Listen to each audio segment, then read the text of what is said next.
Hello and welcome to Make It Happen with Will Polston. I'm Will Polston. This is episode number 3 and we're going to be talking about why I do what I do. But before I do that, I've got a special announcement for you.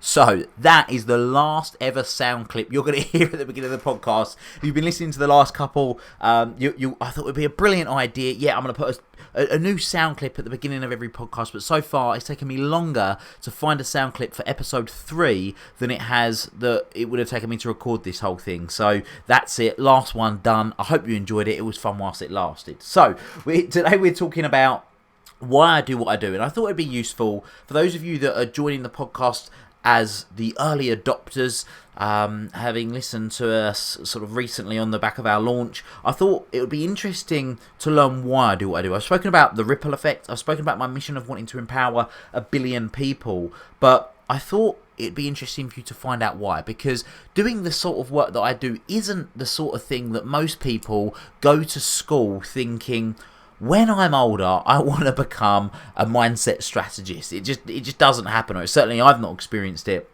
But there's often a bit of a story to it. And look, I've got, I suppose there's a story. I mean, how interesting you'll find it, I'll leave that to you to decide over the next 20-30 minutes or so. But what I want to be doing in this particular version, which I'm going to be sharing, which is I'm going to share the long version with you, because quite often I'll share this and I'll say to people, I'll give you the short version and I condense it down into about 2 minutes. Or if I'm speaking on stage, then there's certain things that I'll share and certain things that I won't, because I can drag it out a little bit on this podcast, because it's my time.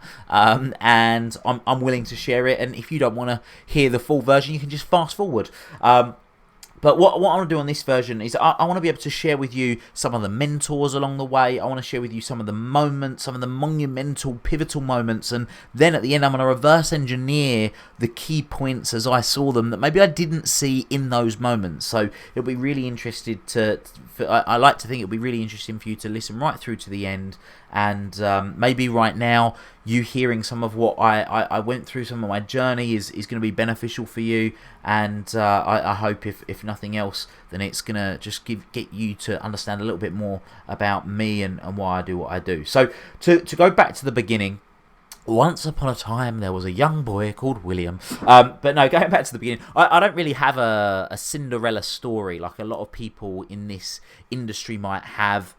I had a very fortunate upbringing. I've got a phenomenal mum and dad that are still here and with us and are still together.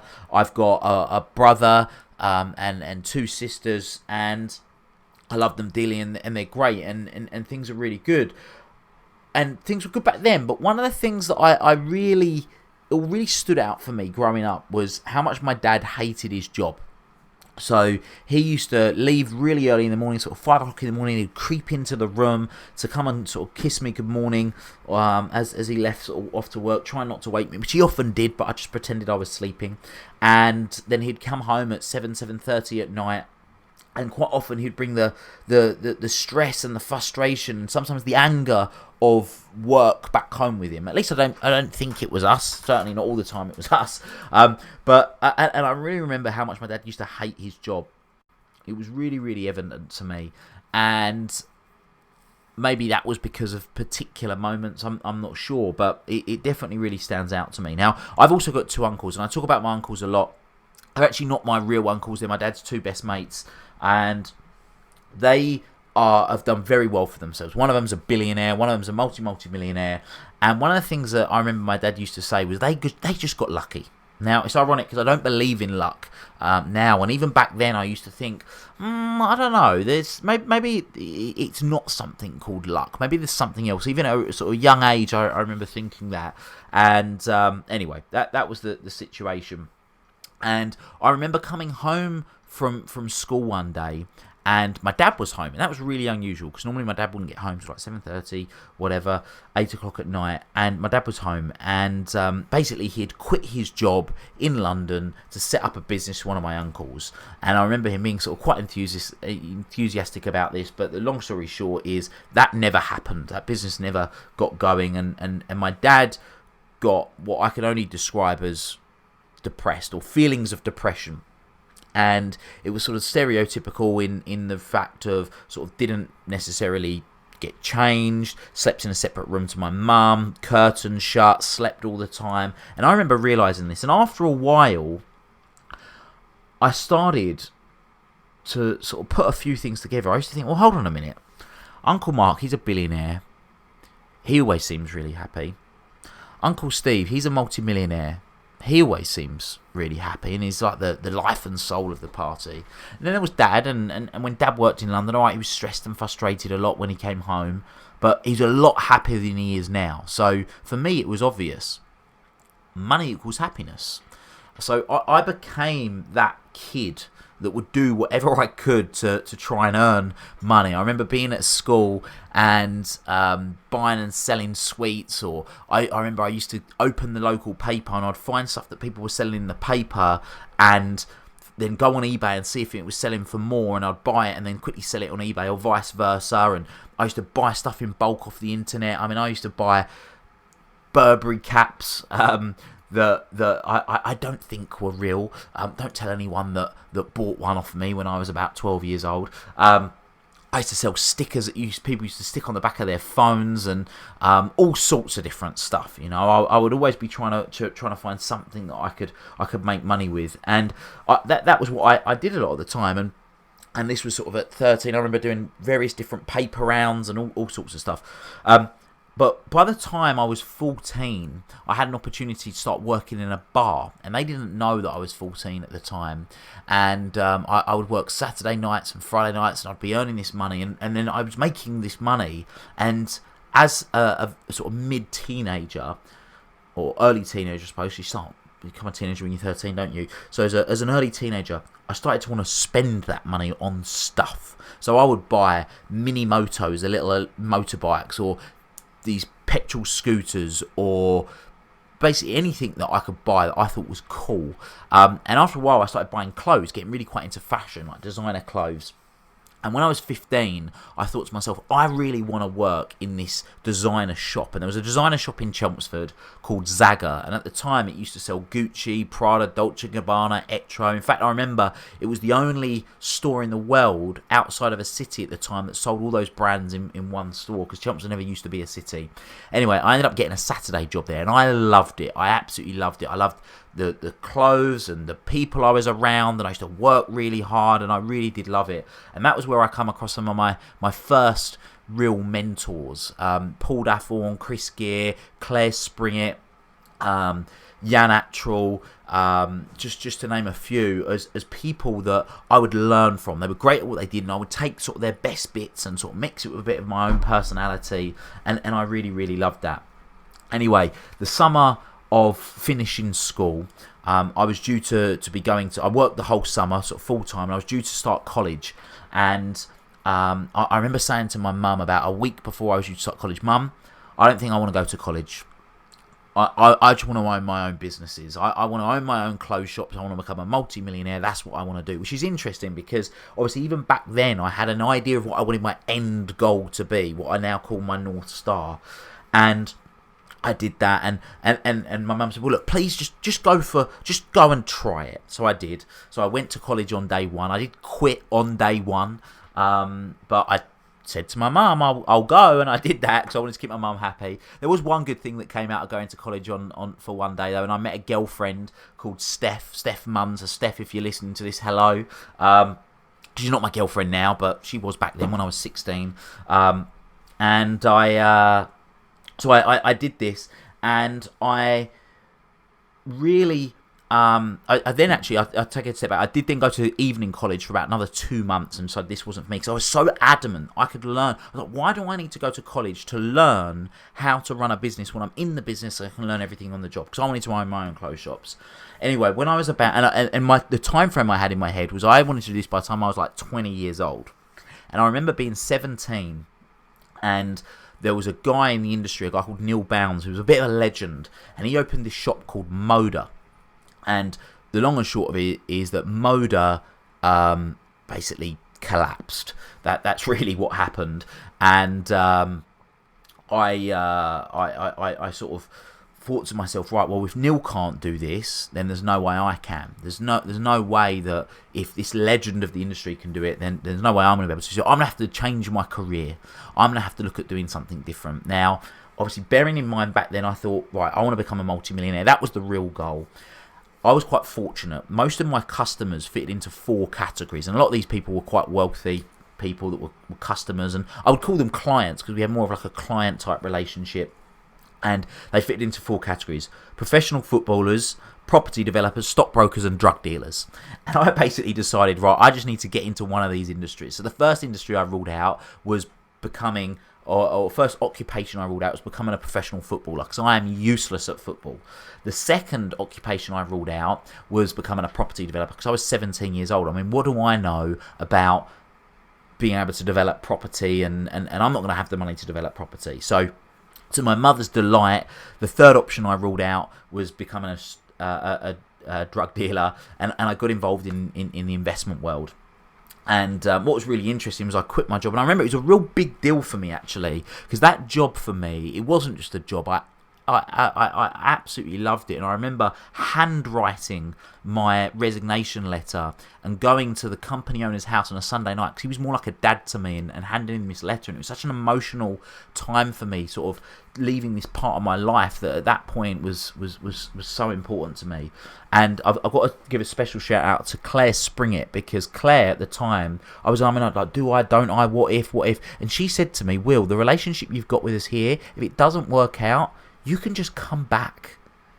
You'll just be able to come back. And they were really powerful words for me back then, because I've worked with so many business owners that have wanted to take the leap of faith and start something for themselves. And when what they've always been fearful of is, well, what if it doesn't work? And for me, the what if that really helped me with what Claire said was, well, you can just come back, like it's no drama, which for me made it a no-brainer to try it. So I did try it, and for unfortunately for me, a few months into starting the role, the recession had hit, 2008, 2009, and basically it got really, really, really hard. And what I had been inspired previously by a chap that was in his early 20s and was earning an absolute fortune at the time, sort of a 5-figure sum. And for me, to put someone in their 20s to be earning a 5-figure sum a month was like mind-blowing. And I was like, right, well, I just want to be like him. And I remember saying, right, I want you to sit me next to this guy, because I want to learn, sponge everything I can from him. And that was, again, another time where I was modelling someone. And there was another guy that was in the office, and he read this book called The Secret, and he read a few paragraphs out to me, and I thought, oh, wow, this is great. I need to get this book. So I did. I got the book, and I read The Secret. It was my first personal development book. Now, bear in mind, okay, now this is the thing that I hadn't mentioned up until now, was that my dad is a massive reader. But growing up through my teens, I actually really resented my dad for a lot of the time, because for me, I felt that his decisions had caused suffering, in inverted commas, to the family and to my mum. Because my mum had to go out and work multiple different jobs, and life had changed for us as we knew it, which I know is a very egotistical, self-centered way of looking at things. But I was like 12, 13, 14 years old. I didn't really know that much of a difference. And I basically wouldn't really want to do anything my dad did. And my dad read, and still does read, a huge amount. So because my dad read, and I didn't want to be anything like my dad, I didn't want to read. I remember reading the Harry Potter book when I was about 11 years old, The Philosopher's Stone, and I didn't read another book until I read The Secret at 18 years old.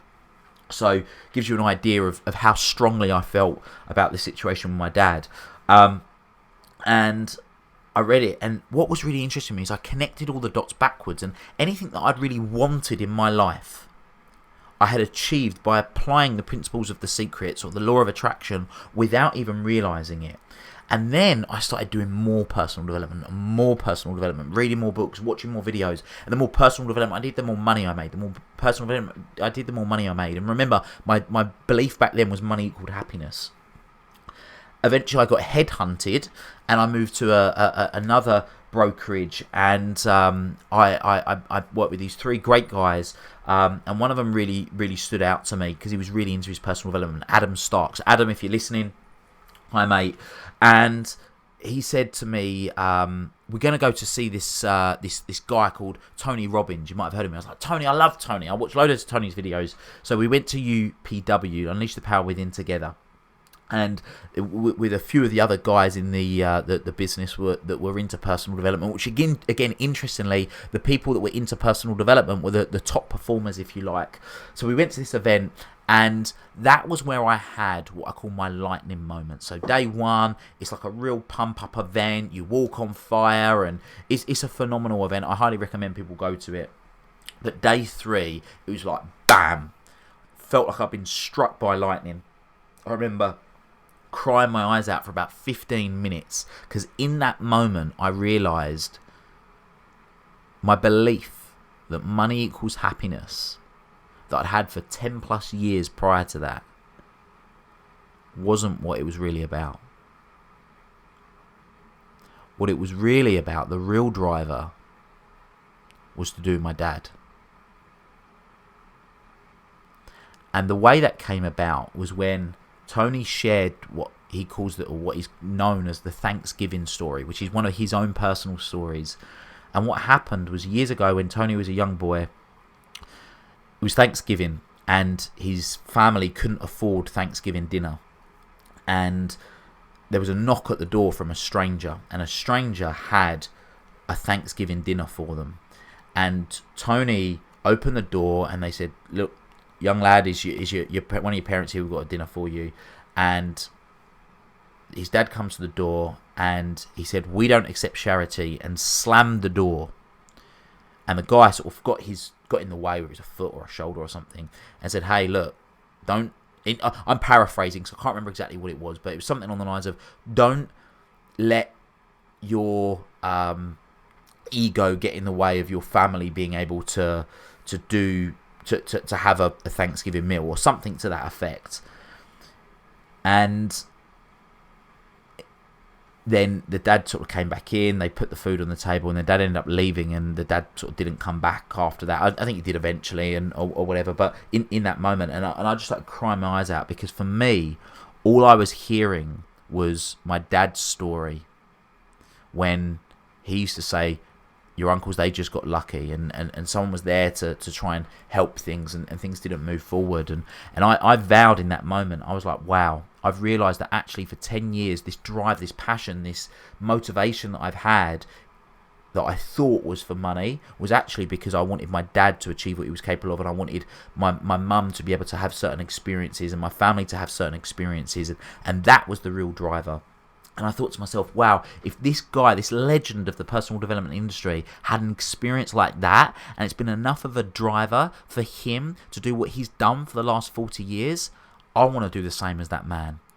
I want to do that. I want to experience that contribution and that growth from doing that. And in that moment, I remember vowing to myself, I'm going to become the world's best life coach. There, with my tears in my eyes, my friend Gary Hassel standing next to me thinking, what the hell is going on with you? So I went home that evening, and I remember telling my family, this is what I'm going to do. I'm going to become the world's best life coach. I remember going online that night, registering a company called Willican, which stands for I Will, I Can. So Willican Limited, which was sort of a blend between Amstrad, which was Alan Sugar's company, AMS Trading, or Amstrad, and for me, it was like this quote I used to love, like I will, I can, or I can, I will. And I just played around with it and put it together. I did that. And then I went to the bank the next day, and I set up this bank account. And then I sort of thought to myself, right, well, I'll do this when I'm successful. I'll really get it going when I'm successful. Now, what was then interesting is not long after that, I used to do a lot of trading myself, and then I lost all of my savings, which at the time I used to earn a lot of money, but then I lost everything that I had. We're talking a 6-figure sum here, and I was a young guy, and I lost everything. And I thought, it's not an issue, I'll be able to earn it back soon enough. And then, unfortunately, the market had changed, and it wasn't as easy to earn it back. And I thought, right, well, I need to start looking at doing something different anyway. And this opportunity came up to work with an old work colleague, and I set up a renewable energy business. So I left London and I left the broking world, and we grew that business really quickly. We went from a standing start to 85 staff within 4 months, growing, and then boom, government change legislation pretty much killed the business overnight. And then I remember going on holiday with my girlfriend at the time, because I was like, I just need this break. Like, I've had a tough few years. I've been working really hard, putting blood, sweat and tears into this new business for a few years. I need a holiday. So we decided we were going to go to Cancun in Mexico. And we went to we went to the travel place, and we booked the sort of niceties. So we had the upgraded flights and the all-inclusive premium alcohol and all that good stuff. And I've never been an everyday drinker unless I'm on holiday. But so we did all of that. Anyway, just before we went on holiday, my ex-girlfriend was a dental nurse, and she said, look, go and get your teeth cleaned by the hygienist at work. And I said, okay, cool. So I went there, and the hygienist clipped my gum, and my gum ended up getting infected just days before we went on holiday. So I went back and said, look, I'm in absolute agony here. What can you do for me? And she said, look, I've got to give you these antibiotics, but I've got bad news for you. They're antibiotics you can't drink alcohol on. We were going on holiday for 10 days. She said, look, take them for a week, and then you'll have 3 days where you'll be able to drink. So I thought, well, whatever. I've got to do it. I was in absolute agony. We're on the holiday. We're a couple of days in, and we go to this place in Cancun called Coco Bongos. Now, if you've been to Mexico, you might know what Coco Bongos is, but if you haven't, it's this mad, crazy nightclub where they have all sorts going on. They have Michael Jackson impersonators, midgets swinging from the ceiling, I want to say trapeze artists, but whatever those artists are called, where they hang on the rope and come down from the ceiling, all sorts of crazy stuff going on. It's a mad party. And my girlfriend at the time was getting hammered at this place. I mean, throwing back tequila like it was water, and I'm there stone cold sober. But anyway, we leave the nightclub at like 5 in the morning. I have her over my shoulders. I take her back to the hotel room. We wake up the next morning, and she is throwing up. She feels horrendous and said, look, I'm not going into the sun today. I need to just stay here. I said, well, my holiday's been ruined enough by not being able to drink alcohol on it. I'm going into the sun. So I walked out into the sun, sit by the pool with a book called The Hero. Now, interestingly, The Hero is the same author as a book called The Secret, which was the first personal development book I've read, both by Rhonda Byrne. And I'm sat there reading through The Hero, and then I get to this point, and it's a beautiful sunny day, and the pool's cool and relaxing. I'm there with my lemonade, sipping it, enjoying it, with my sunglasses on, and then I read this part of the book where the book shares about another coach in the personal development industry called Mastin Kipp. And it shares his story and the catalyst of how his career really got going. And he used to post motivational quotes on Twitter every day. And one day he got retweeted by Kim Kardashian. He went from 1,000 followers to 10,000 followers overnight. And I just started crying my eyes out again. And I thought to myself, Will, you idiot, for years since you've been to Tony Robbins, you've said, when I'm successful, then I'll start sort of doing the personal development work you want to do. But you could just post something as simple as a motivational quote on social media and start having an impact and start this process. So I vowed to myself, as soon as I get back from holiday, that's what I'm going to do. And that's what I did. For a week, I got home, I posted a quote on social media every day. A week later, I thought to myself, Will, you idiot. You're posting these quotes in the morning. Some people don't go on social media in the morning. They only go on in the evening. So I decided to start posting one in the morning, one in the evening. The first quote I ever posted, actually, I have it as printed on a mouse mat in my office, says, successful people do what failures won't, which I believe is a Tony Robbins quote as well. And that for me, it was sort of a reminder of constantly sort of going over and beyond. And I did that. And then a week after that, I decided to set up a website. A week after that, I decided to start blogging. And at the time, I actually thought that, well, what if I can build this website and people start going on my website, then maybe I could earn affiliate commission as a way of starting to earn some money. So I put a widget on my website, an Amazon widget. So I thought people might buy my book recommendations. To this day, I don't think anyone had ever bought a book from the Amazon widget, but whatever. So that clearly didn't work. But what it did do is going through this process was enable me to build a bit of a social media following. I built about a 10,000 strong social media following over a period of 3 months. And in the 4th month, I decided I want to start running events.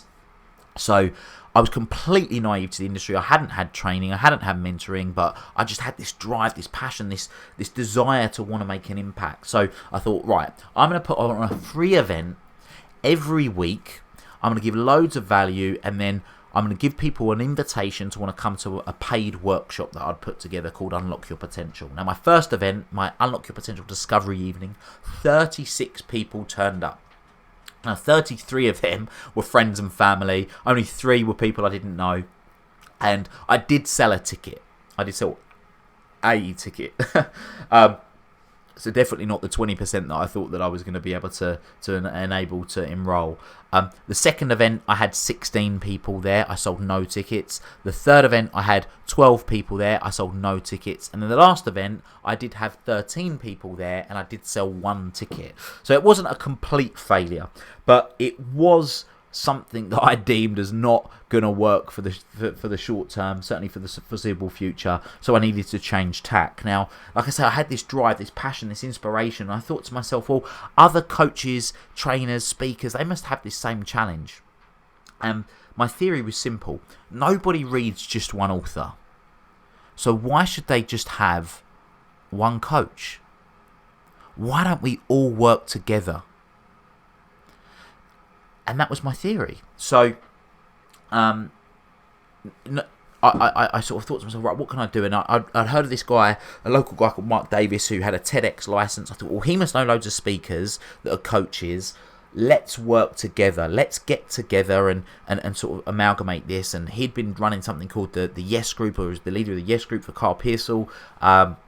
For a few years before that, so he was kind of aware of what I wanted to do. But the Yes Group that he'd run was in London. I wanted to run these in sort of locations outside of major cities typically, and he said, yeah, I'm in. So we did. We started something called the Elite Network, which were personal development networking events in sort of local to people. We had 2 guest speakers come in and speak at every event, and that again was the next catalyst of evolving the business and developing it.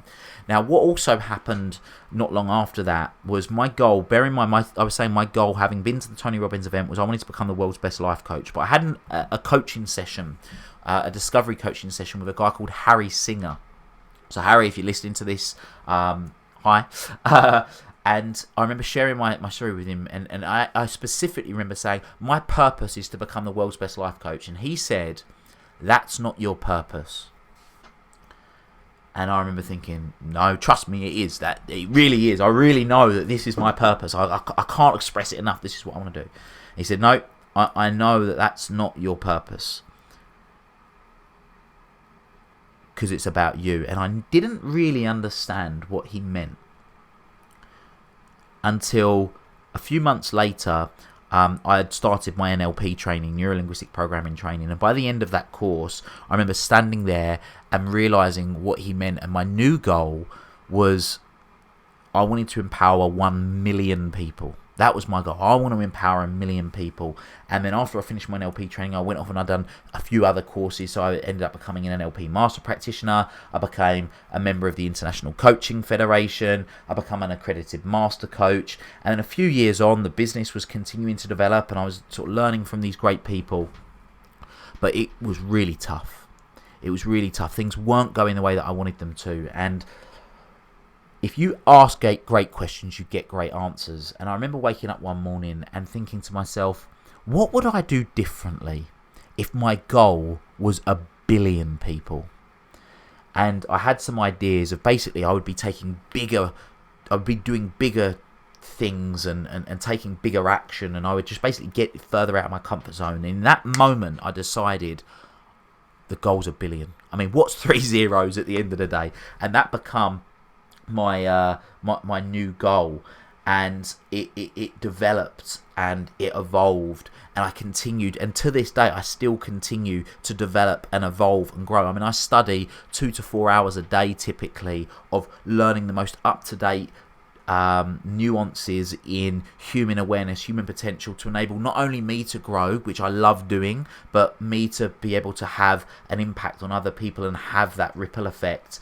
And even last year, I had a really profound moment. One you might argue is my maybe 3rd significant lightning moment, when I was being coached by a coach of mine at the time, and she said to me, what's the real drive? What is the thing you really want to do? And I was talking about unlocking people's potential. She said, no, there's something more than that. And I said, what I really want to do is empower people to transform excuses into results. Because for me, that connected the dots beautifully between my dad's situation way back when and my perception of that situation with they just got lucky, with Tony and his dad's situation, and hearing all these excuses and limiting beliefs and reasons as to why people don't do what they do. So for me now, that's sort of bringing you up to the present day as to kind of where we're at and what we're doing. And now as an organisation, we've still got significant plans for the future, but as services, we've got the Evolve Network. So I did mention the Elite Network. We changed the name in 2019 from the Elite Network to the Evolve Network, and the reason we called it the Elite Network was because the etymology of the word elite means to elect to live life at level 10. That was what the basis was, but so many people saw the word elite as thinking we were better than others, and that really wasn't what it was about. So I changed the name there. So we've got the Evolve Network in 6 cities as of the time of recording this podcast. So Manchester, Leeds, Sheffield, Newcastle, Chelmsford and Maidstone, in Kent and Essex. We've got my own online membership, Willpower, called Willpower, with loads of online resources. We've got Unlock Your Potential, which is my 2-day workshop. I mean, that workshop, again, it started off as 7 steps, if you like. It's now 10 key modules in real deep detail. The workbook for that now, it started at about 30 pages, it's now 300 pages, to give you an idea of the growth that's gone into that. And like I say, it's now a 2-day event where you spend 20 hours with me across 2 days. We've got the NLP side of the business, which is a key part of what we do now. And then we've got a masterminds that we run, and then I've run something called the Personal Development Event of the year before, which we'll continue to run in the future. So we're expanding and growing our services, but the services of these vehicles to fulfill the mission of 1 billion people. So hopefully you've found that interesting, if nothing else, to learn a little bit about the long version of how I've ended up doing this and how this has gone on. But what I really wanted to do was to connect back some of the really key moments for me. And maybe you've already been able to acknowledge them, but what was really key for me was, obviously, first of all, was the situation with my dad. Something that I maybe perceived to be a negative actually has turned out to become one of my biggest positives now. Even working in a bar, working in fashion, I had that North Star. I was clear on what the end goal looked like. My perception of somebody else not achieving something led me on a different path when the shop motor didn't work. Obviously, stumbling across The Secret, the personal development side of things, really, really key. The fact that I hadn't read a book for like 8 years, and then I read that, the going to the Tony Robbins event and having that pivotal moment.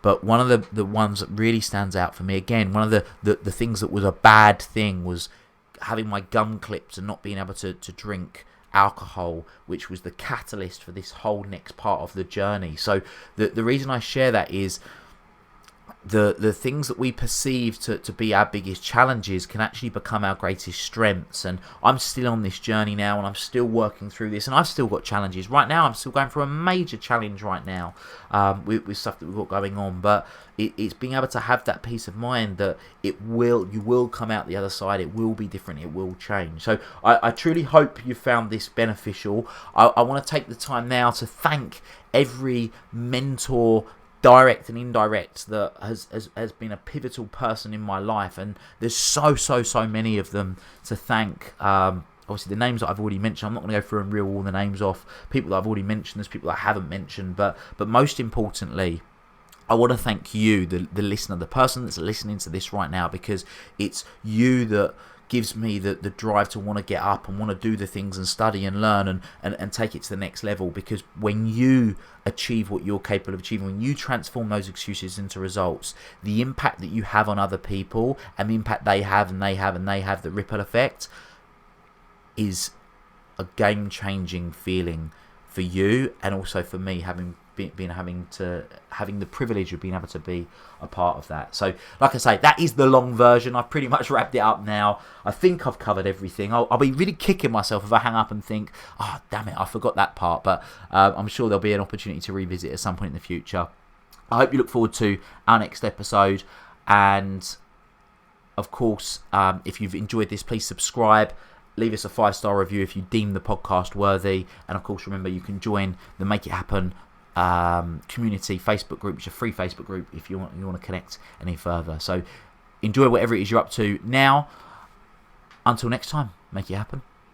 Thank you for listening to this episode of the Make It Happen with Will Polston podcast. Make sure you join Will's free Facebook group, the Make It Happen community.